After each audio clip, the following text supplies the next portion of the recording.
Welcome to Evening Rounds, a podcast that takes you behind the scenes in medicine. Tonight we have Wes Phipatanakul, an orthopedic surgeon who can see the emotional side of a shoulder joint and has a passion for teaching what he calls Phipisms. If you like what you hear tonight, please subscribe.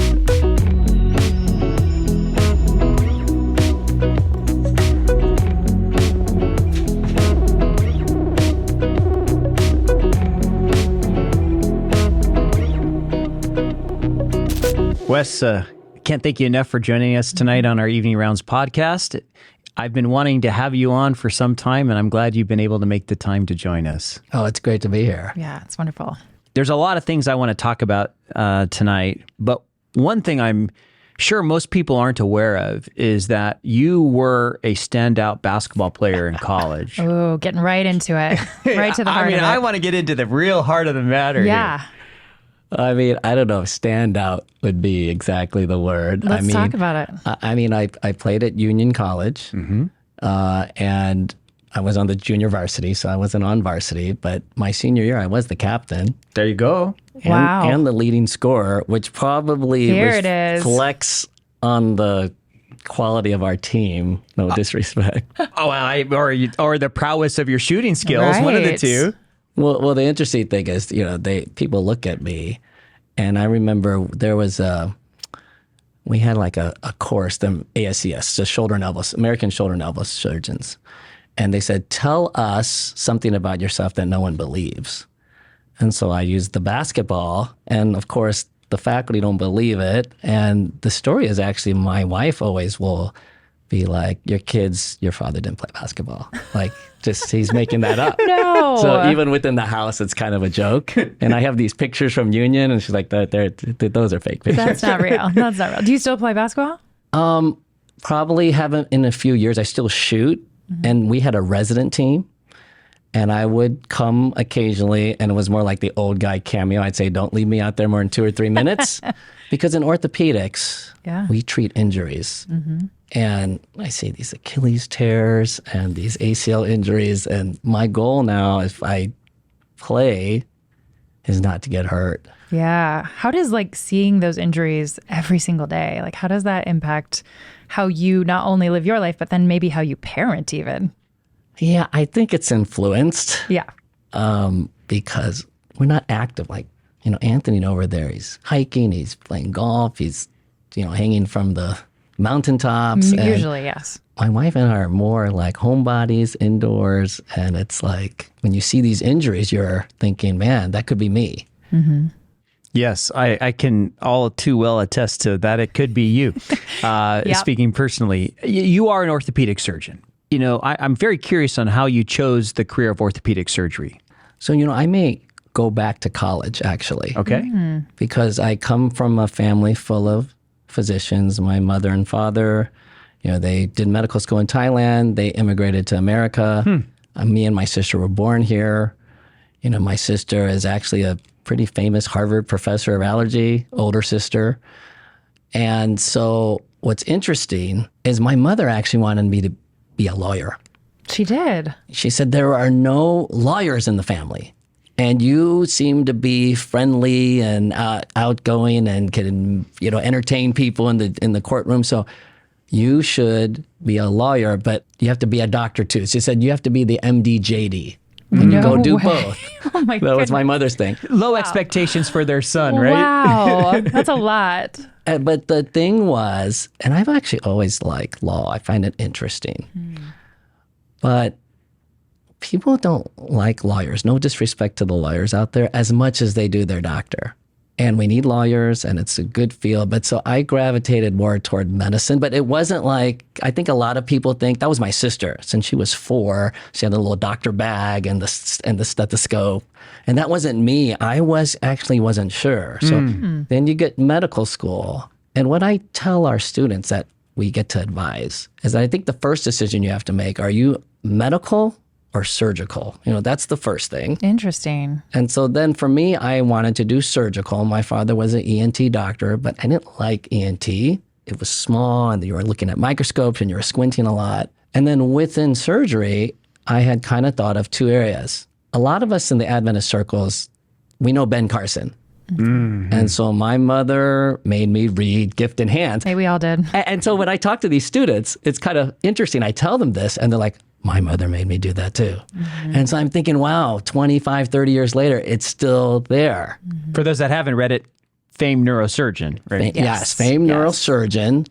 And I always thought the brain is the most important organ because it controls everything. And I think the heart's the second because it's got to pump the blood. But ortho is kind of further down the list, which is a good thing why I chose this field. But Dr. Carson's book, and I thought, yeah, neurosurgery. And so I was thinking between the two, but when I got to Loma Linda in my third year rotations, I noticed that ortho, the patients got a lot better than they did in neuro. And we know it's because of the biology, right? Neurologic tissue doesn't regenerate as much as bones. And so I gravitated toward orthopedics. Because you liked seeing the healing? I like seeing, it's very powerful. Somebody is, and you know this from your accident, you're on a gurney, you're on the couch, you're not sure if you're going to walk again. And now you're hiking, you're playing golf, and it's just really powerful. Yeah.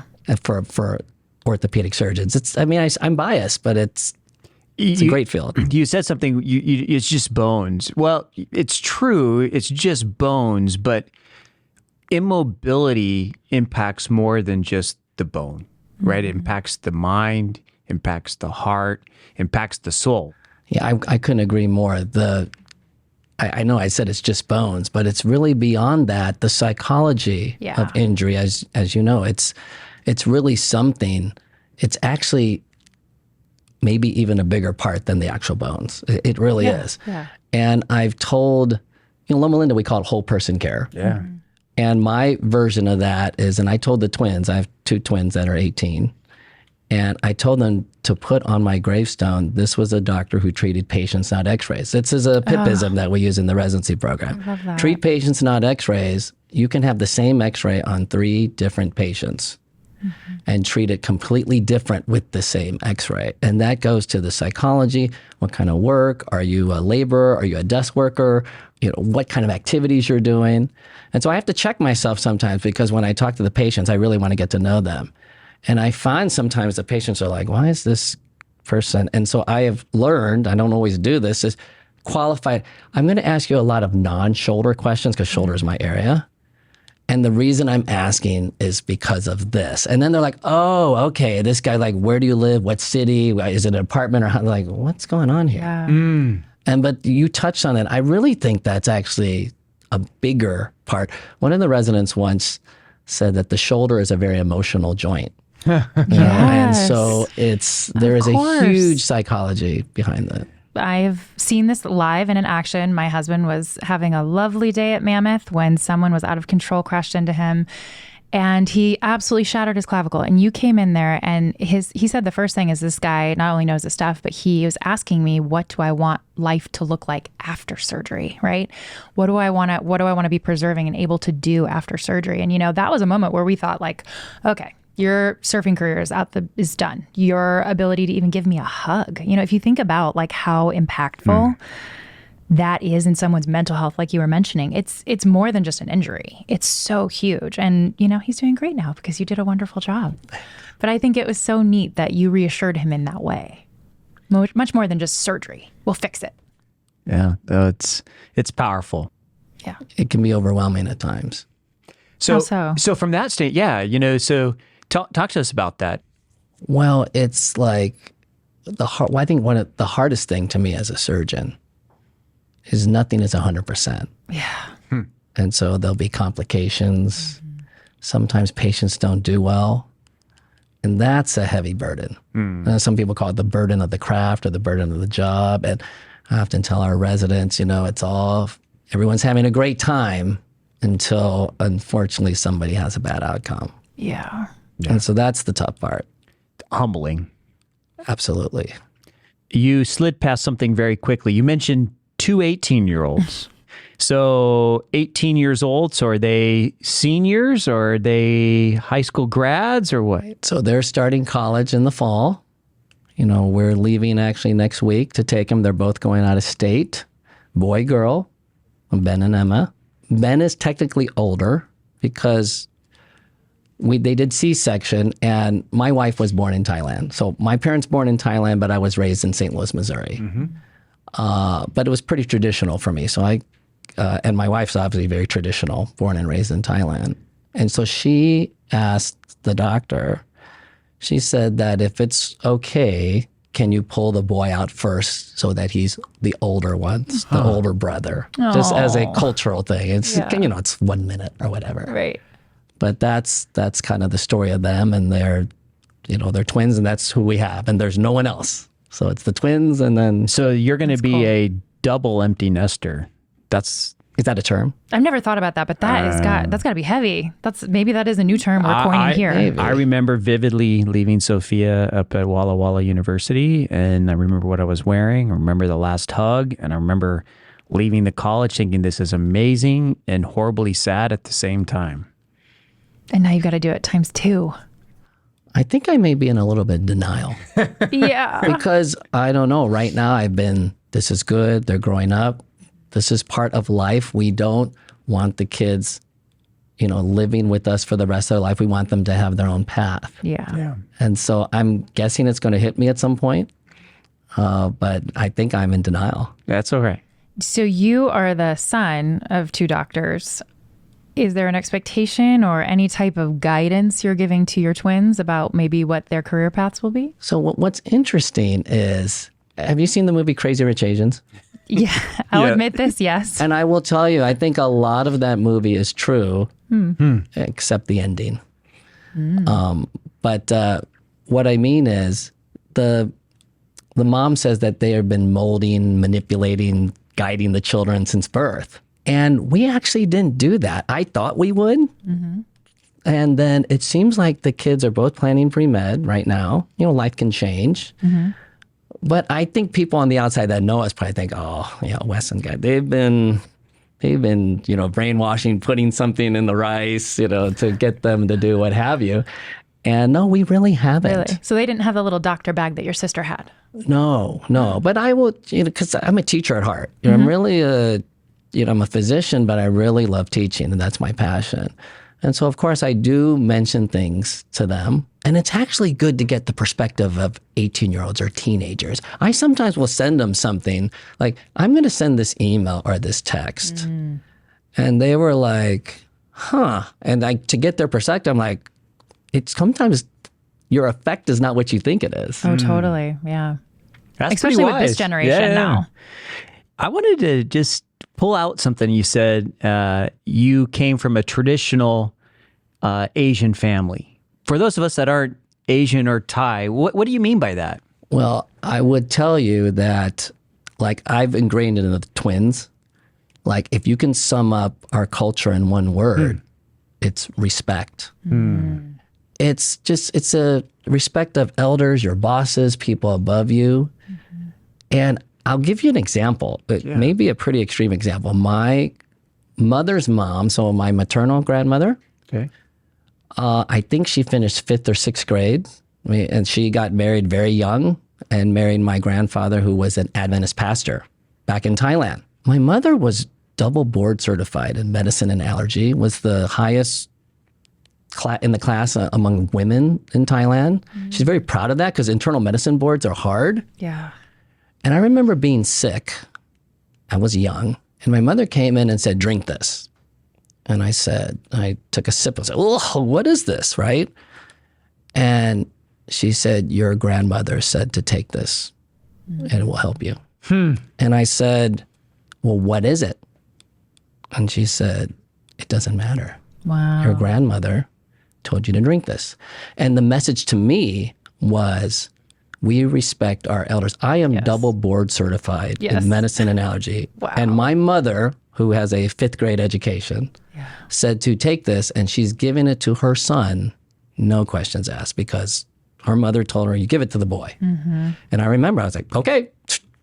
And so that's kind of been ingrained in me. And maybe that's extreme, but that's what I mean by, I think, traditional. And there's balance. One of my mentors, I tell our team, is Mr. Miyagi from The Karate Kid. Love Mr. Miyagi. Mr. Miyagi. Love. God, we love you. Yes. And it's been an interesting journey for me because I've been here 20 years and I've been the residency director for the last couple years. And it's really been it's like a dream job almost. And I have learned some things along the way that, there's a saying that Asians show love through criticism and micromanagement.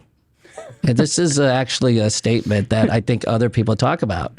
And so we're always trying to make people better. And what I've learned is we all come from different backgrounds. And so if we have grown men and women, a lot of them are married with kids, and they're not from an Asian background, they're like, why is this guy hassling me about? So I have actually... and you're like, I'm trying to make you better. I am. Yeah. And then sometimes I notice I'll talk to some of other residents that from a different culture, but no, my mom's been grinding me into the ground. Please pile it on. And then with others, I realize I have to, so we're always adapting. That's the Miyagi balance. Yes. Or treat patients, not x-rays, teach residents, not x-rays, teach students, not x-rays. Each one of them is individually different. So that to me is the challenge. Is that why this is your dream job? I heard you say that. Yeah, because I just love teaching. There was a story on Adventist education, which is actually very deep in my heart. And there was an interview someone did about that. And I said, well, I'm actually really a teacher trapped in a doctor's body. Meaning I like being a doctor, but at its core, I'm really a teacher. I just happen to teach medicine. Some people teach piano. Some people teach choir, law professors, what have you. And that's also part of the Asian culture too. There is such a respect for teachers on the Asian side, the Eastern culture. Because none of us would be anywhere without them. Of course. Yeah. And so I think that's also been kind of part of this journey. So that's what I mean. It's a privilege to be able to do that, and someone who came through the Adventist system since grade 1, and it's actually, I think, a really important part of our mission here. When you're not operating on shoulders, taking trauma call, teaching residents, what does Wes like to do? I look at it, and my wife and I, we live pretty private, boring lives. Like I was even telling her, the kids are leaving. We need to pick up some hobbies. Like, what are we going to do? And she's like, what do you mean? What a wonderful problem to have. We just do what we've always done. So, I mean, for me, when I'm not working, there's family time. There's, I like watching sports. I don't play a lot of them. I can shoot the three, as we've talked about a little bit. But so I'll watch some sports and things but I don't have this big hobby list of things. And I usually find the work is pretty rigorous. I usually work 6 days a week and I take Sabbaths off. And so I find it's just nice to be relaxing. I don't know how people do this. They go out and they're surfing, or like your husband, they're doing all this. How do you go to work on Monday? Aren't you exhausted? The kids, I think, are the major factor in that. I think it's interesting to be at the place you are now, where you're going to send them off, because so much is consumed, I think, by work and kids. At least it is for me. Those are my hobbies right now, sadly.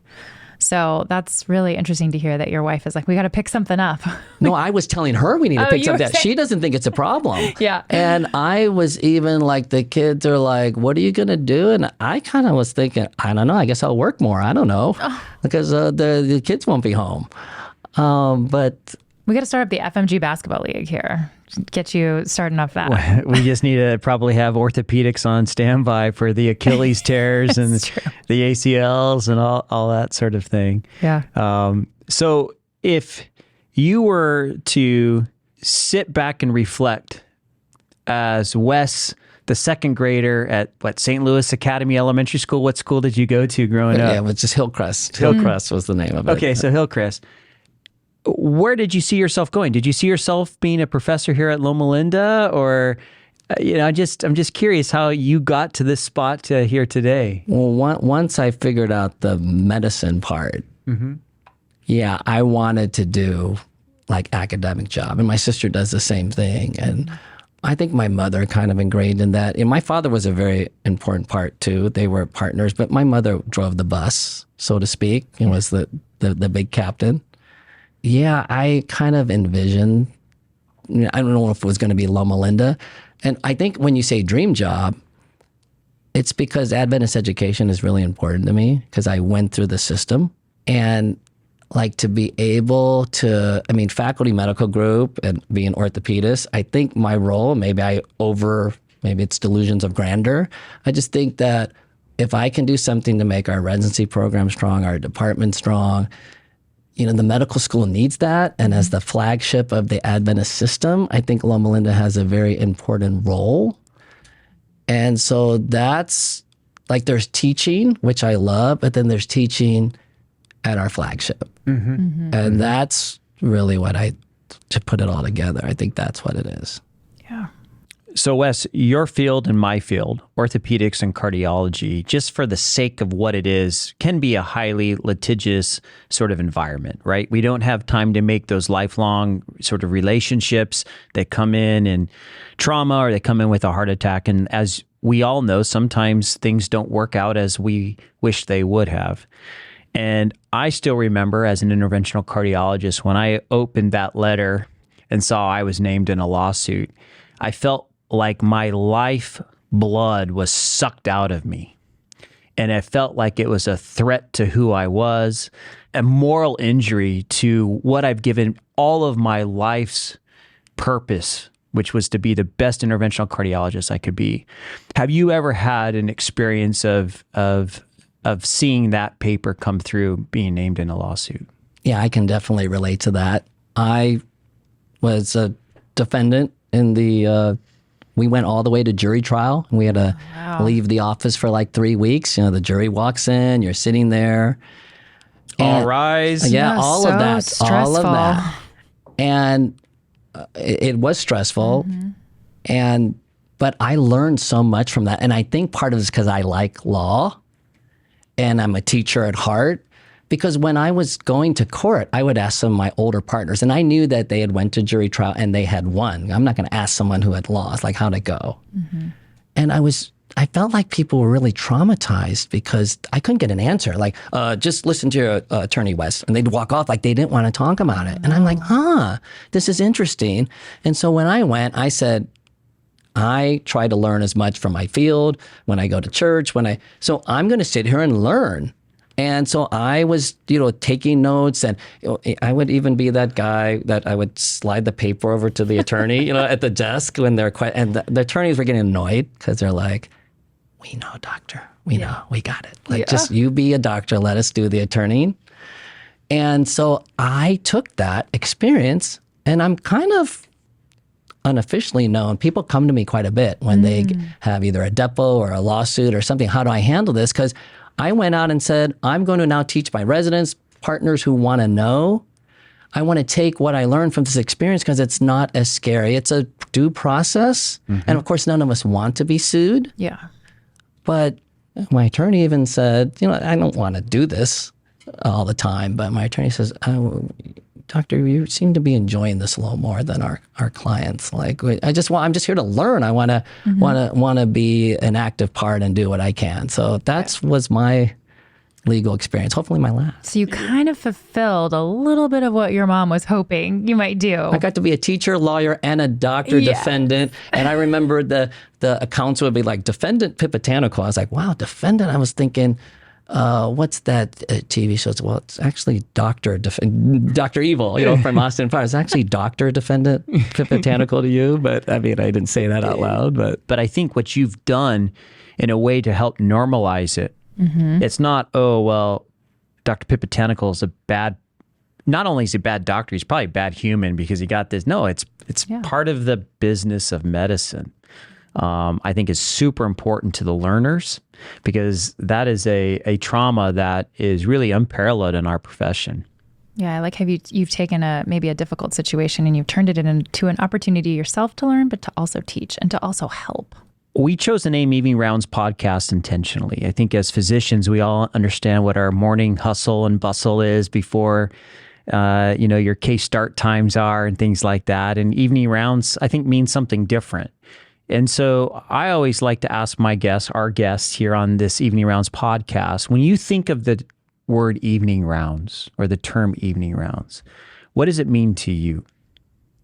When I think of evening rounds, first I'll give it from a work standpoint. A physician standpoint, it's run the list, make sure the patients got their labs done, their physical therapy, the x-rays, that task list to make sure that we got the work done, the patients are taken care of, and we're tucking them in for the night. But for me, I would say evening rounds is more personal, meaning what we do at night before we go to bed. The world is very uncertain. We don't even know if we're going to wake up tomorrow. And I know this because I experienced this with my mother. My mother was 57 years old, and she went to bed and didn't wake up. And she had this cardiac arrhythmia. And you know a little bit about that because you had me wear the Zeo patch for 14 days. And you said if nothing comes up on this, you didn't inherit anything from her. So everything's clean. I'm not planning to not wake up in the morning. I don't want to be a downer on the podcast. But I think about that. And so before I tuck myself in, am I ready? I used to sing. Oh, here's a hobby. I sang in a men's choir for a few years, but COVID kind of ended our group because, it was a group of mainly older men. And we were just after COVID said, we just can't come back. But one of the songs we would always sing at our concerts was, it's a herald song, the Lord is coming, are you ready? The Lord is coming, are you ready? And it's, would your heart be right if he came tonight? The Lord is coming. Are you ready? So I think of evening rounds as preparing. We do so much preparing in medicine, right? Like preparing for surgeries, speaking at an academic meeting or a board meeting, you have to give a report. And back to the twins, like they've been preparing for college. We are anti-procrastinators, my wife and I, meaning we do things way in advance. And so we were having the kids start packing for college in June, right after high school graduation.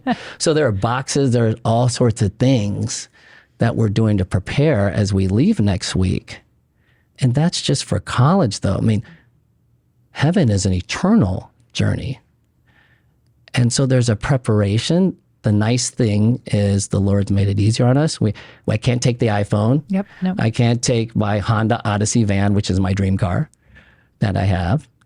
And, John 3:16, it's quite simple that, before you tuck yourself in, are you ready for that journey? Yeah. Well, I can't thank you enough, Wes, for spending the evening with us tonight. I was certainly looking forward to it, and our conversation did not disappoint. I appreciate it. Thank you so I had much. a great time. It felt like it went so fast. Thank you so much.